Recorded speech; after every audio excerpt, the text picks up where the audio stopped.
Joining us now to discuss this and more, Republican Congresswoman Marjorie Taylor Greene of Georgia. She serves on the House Oversight and Homeland Security Committees. Congresswoman, thanks so much for joining us. When we spoke the other day, last month, it was relatively recently, you acknowledged that the cost of living here in the United States is still high under President Trump.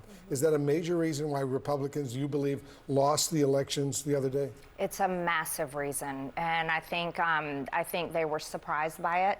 But it's been something I've been talking about for quite some time, and that's the most important thing people care about: the ability to put food on the table, a roof over their heads, and also their safety and security for their financial future. Speaker Mike Johnson, Senate Majority Leader Thune, and Vice President J.D. Vance, they all downplayed the election results, disputing that this is a broader wake-up call for your party. Are they wrong? I don't think they should downplay it. I'm from Georgia, and we lost two very important Public Service Commission seats that were statewide races in the state of Georgia. I think that should be a big wake-up call to my home state. We've got the entire slate coming up in 2026 with Governor, Lieutenant Governor, Secretary of State, and Jon Ossoff's Senate seat is up for election. So I think it's a major wake-up call, as well as other down-ballot races in like Pennsylvania and Mississippi. You've been really clear, including on this show, about your unhappiness with both Speaker Johnson and Leader Thune. Who would you rather see lead Republicans in Congress? I think that's a very hard question. Here's my issue.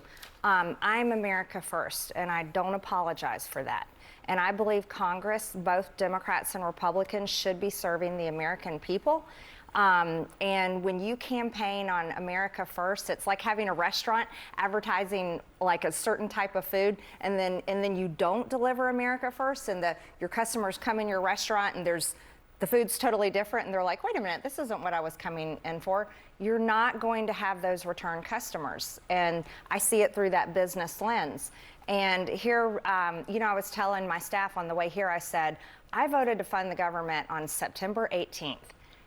And here we are today is November 6th. And the House has not been in session since then. And I truly believe that's an utter failure. And you can't expect people to show up and be passionate about voting for you when you're not even going to work, and they're going to work every single day and struggling to pay their bills. So there's no one you can think of that you would like to see lead the Republicans in Congress? I haven't even heard those conversations yet, but we're not even meeting. So it's hard to do that.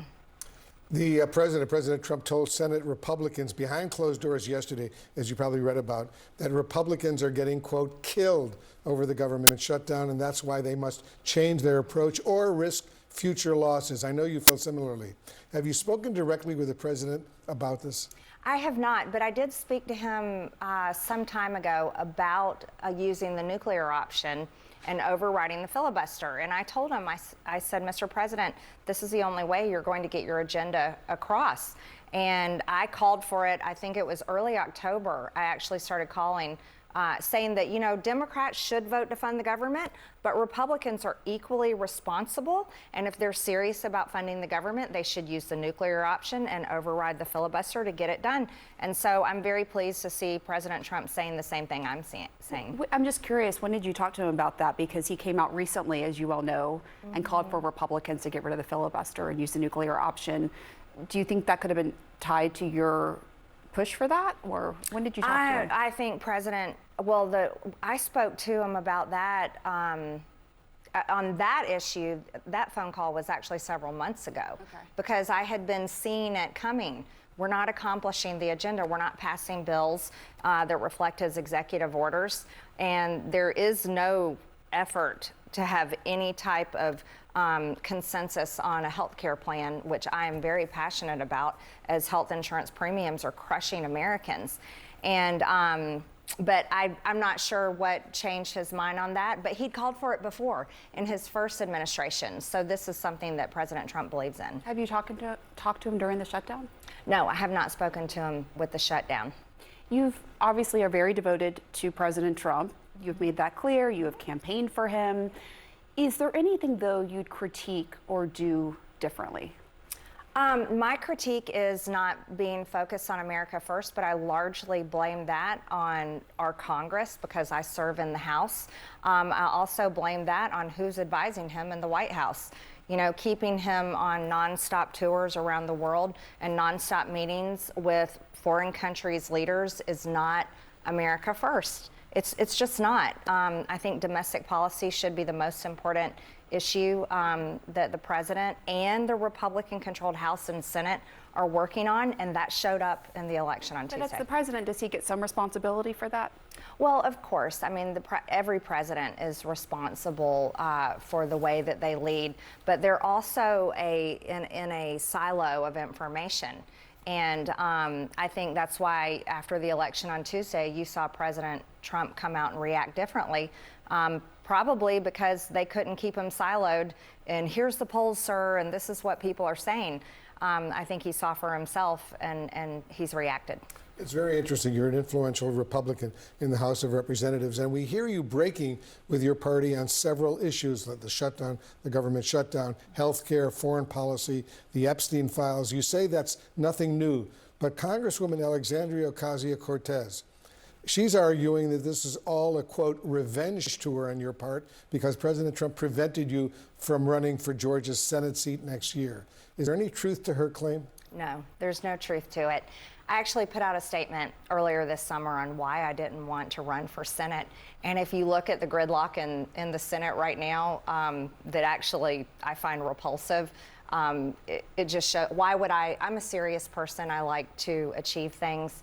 I never want to go work somewhere where you can get nothing done. So do you have any ambitions for a statewide or nationwide office? So everyone's asking me that, and I think it's because Washington has never seen someone come in with pure intentions.